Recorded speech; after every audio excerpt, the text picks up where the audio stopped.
Bonjour et bienvenue dans ce nouveau podcast. Salut Kevin. Salut Nadège. Alors aujourd'hui Kevin, j'ai une question à te poser. Très simple. Qu'est-ce que tu penses de l'Aerox, pardon? Est-ce que tu penses que cette activité va développer les box?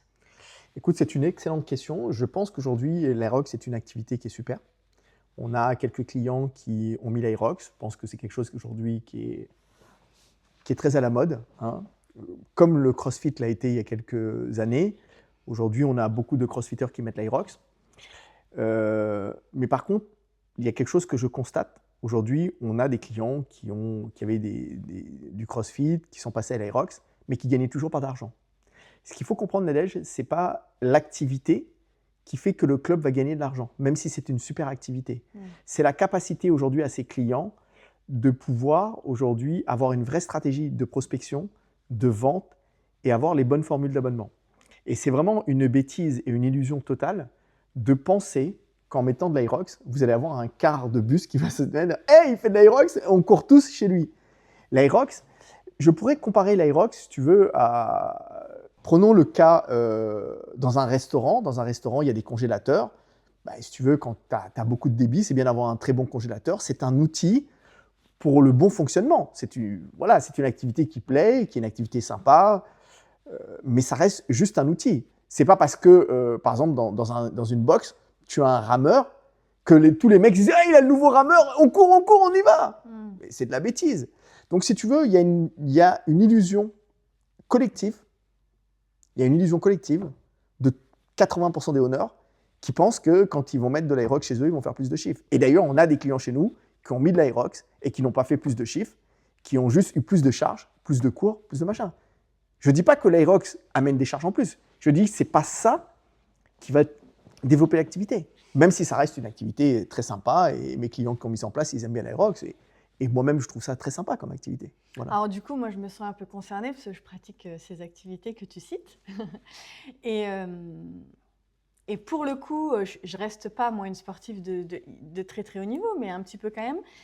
Et est-ce que tu penses que du coup, faire de la pub directement sur cette activité-là, donc en faisant de la promotion de ces activités-là, c'est intéressant ou ça ne sert à rien? Alors moi, tu sais que je suis spécialiste de la pub et donc j'ai ma petite idée, mais moi, je voudrais avoir vraiment ton expertise. Si tu veux, pour moi, ça va être la même bêtise ce qui s'est passé il y a quelques années avec les CrossFit. C'est-à-dire qu'aujourd'hui, on a des clients qui sont des owners de boxe, de CrossFit, qui aujourd'hui ont vu, il faut savoir que tous les ans en France, tu as une ou deux boxes concurrentes dans toutes les zones. C'est-à-dire qu'à chaque fois que ta zone fonctionne, tu as un concurrent à 1 an ou 2 ans. Qu'est-ce qui s'est passé pour nos propres clients? Et beaucoup, pas un client, mais plus de 90% de nos clients, ils avaient une box, ils avaient le CrossFit comme activité, ça fonctionnait, ils se développaient, on les a aidés, on a mis une vraie stratégie commerciale. Et très rapidement après, il y avait une autre deuxième box qui s'appelait aussi CrossFit Y, si eux c'était CrossFit X, qui vendait moins cher et qui avait une prestation des fois moins bien. Et ils se retrouvaient avec un propre concurrent, sauf qu'eux, ils vendaient des fois à 109, 119 euros, l'autre il arrivait à 69 euros. Et puis dans la pub, les gens ils se disaient, mais je comprends pas. Là, il y a du CrossFit, c'est 119, et là, il y a du CrossFit à 69. Je vais aller à 69. Ouais. Donc finalement, c'est se mettre dans une prison que de communiquer sur la marque d'un de ses produits, un de ses outils. C'est comme si aujourd'hui Sofitel, c'est-à-dire l'hôtel 5 étoiles, communiquait en disant « Hey les amis, on a du Coca !» Ils mettaient Coca en avant. Mais tu vois bien que c'est de la bêtise c'est pas le même et de la débilité. On dépasse même le niveau de bêtise, on passe même dans le niveau de débilité. Mais ce niveau-là, pourquoi il est présent? Parce qu'il y a un manque d'expérience. Donc je ne peux pas jeter la pierre à des gens qui font ça. Mais je suis obligé de constater que c'est toujours le même scénario. Parce que si aujourd'hui Sofitel faisait de la pub sur du Coca, mais Ibis vend du Coca. Donc pourquoi les gens iraient au Sofitel plus qu'à l'Ibis? Donc si tu mets de l'Aerox et que ton confrère il met de l'Aerox et tu communiques sur l'Aerox, tu te crées toi-même un propre concurrent. Alors celui qui gagne de l'argent, bien sûr, c'est l'Aerox, c'est génial, et puis tant mieux, c'est une marque très forte. Mais c'est pas grave, même si c'est bien ce qu'ils font. Coca, c'est une marque multinationale. Qu'on aime le Coca ou qu'on n'aime pas le Coca, c'est des métaphores, c'est la même chose, c'est la même parallèle. Dans mon message, je ne suis pas en train de critiquer ni l'Aerox, ni le CrossFit, ni Coca. C'est juste des outils pour moi. Voilà. J'ai aucun problème avec ces marques-là, je tiens à le préciser.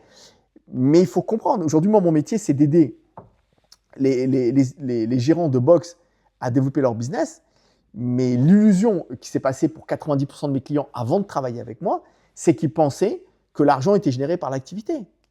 C'est d'abord, vous faites de la pub, ensuite, vous faites venir les prospects, ensuite, vous vendez l'abonnement avec la bonne formule et le bon prix, la bonne renta, et ensuite, vous mettez un planning pour faire fréquenter les gens.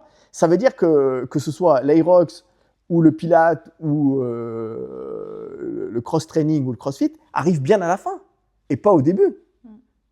Donc, c'est la conséquence de la fréquentation.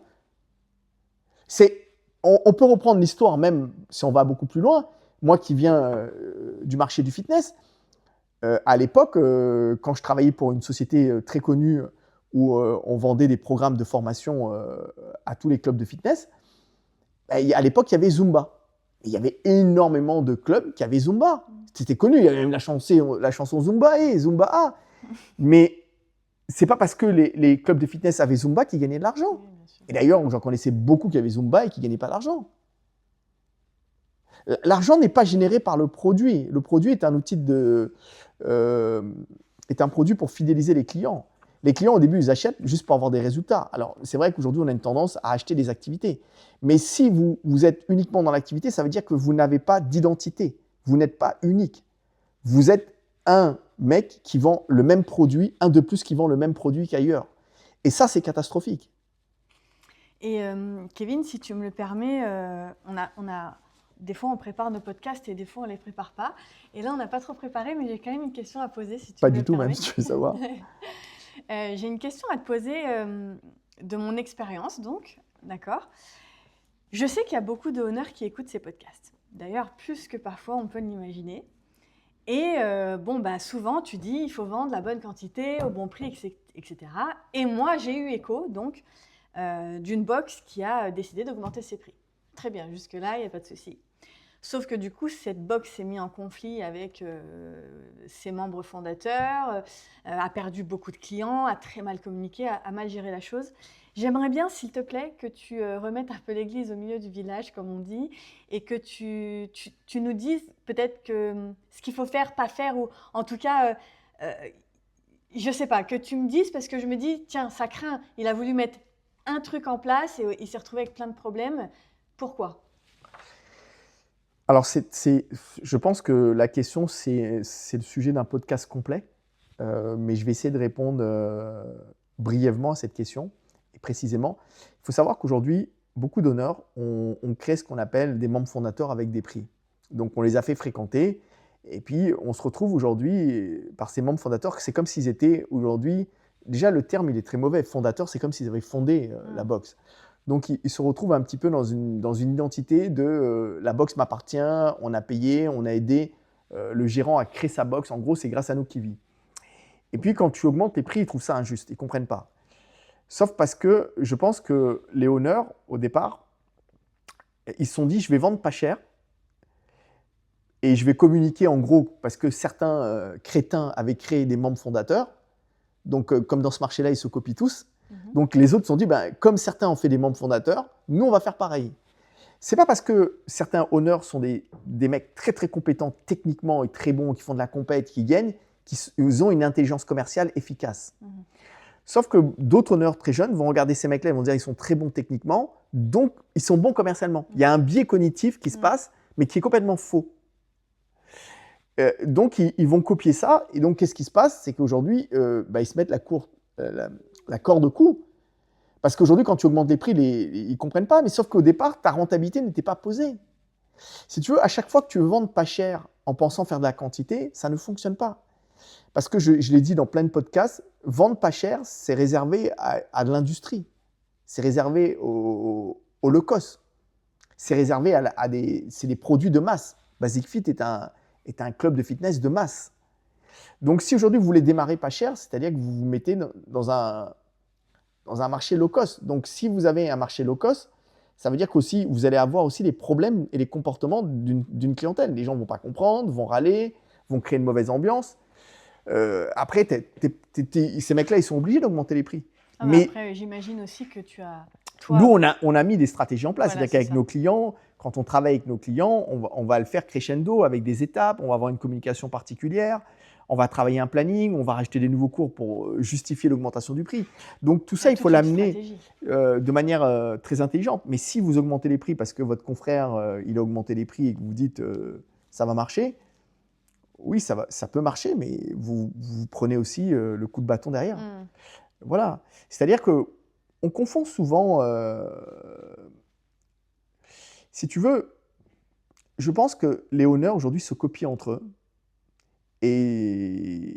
Mais c'est très problématique parce que chaque zone est différente, chaque zone a un potentiel différent, chacun a un loyer différent. Et aujourd'hui, il va falloir personnaliser votre formule de prix, votre planning. Mais un truc très simple, aujourd'hui, tu dois adapter ton activité même à ta vie de famille et à ta vie privée.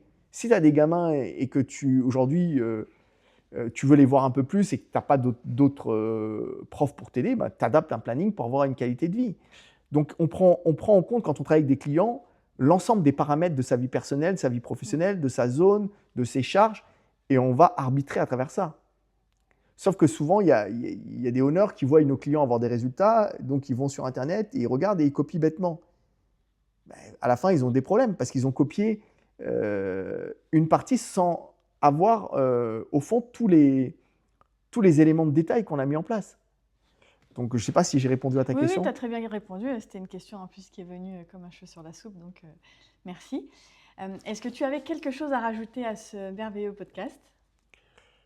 Non, écoutez, je suis toujours très content de partager ces informations, ces conseils.